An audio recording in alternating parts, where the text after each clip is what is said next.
Okay, so in this video, we're going to look at the energy stored in a spring. In our previous video, we had a look at Hooke's law and the idea that force is directly proportional to extension. Now we're going to have a little look at the energies involved with stretching the spring. When you stretch or compress a spring, you store energy in the spring in the form of elastic potential or elastic strain energy. And we can calculate the amount of energy stored in two different ways. Way number one, time for another equation. So in our equation, E equals a half k x squared. E represents, quite sensibly for once, our energy, which is measured in joules. K is our spring constant, measured in newtons per metre. And X is our extension.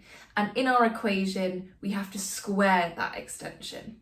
X is measured in metres. So let's have a little look at an example. I have a spring.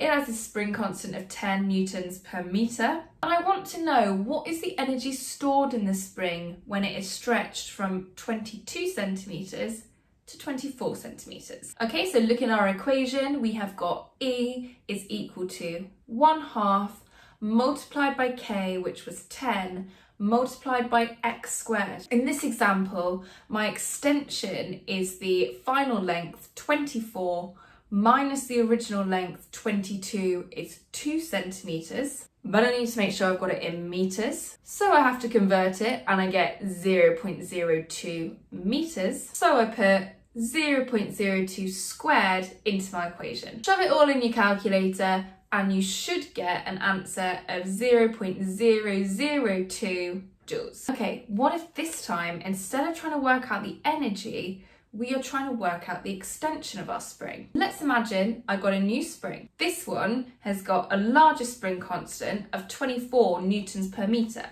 And when I've stretched it, it has stored 6 joules of energy. So what's the extension of my spring? Let's plug the variables into my equation. E6 equals 1/2 multiplied by K, which is 24, multiplied by X squared. The first thing to do is to get X squared by itself. To do that, I need to divide both sides by 0.5 times 24. That gives me that X squared is equal to 0.5. In order to find X, I just need to take the square root of 0.5. That gives me that X is equal to 0.71 metres.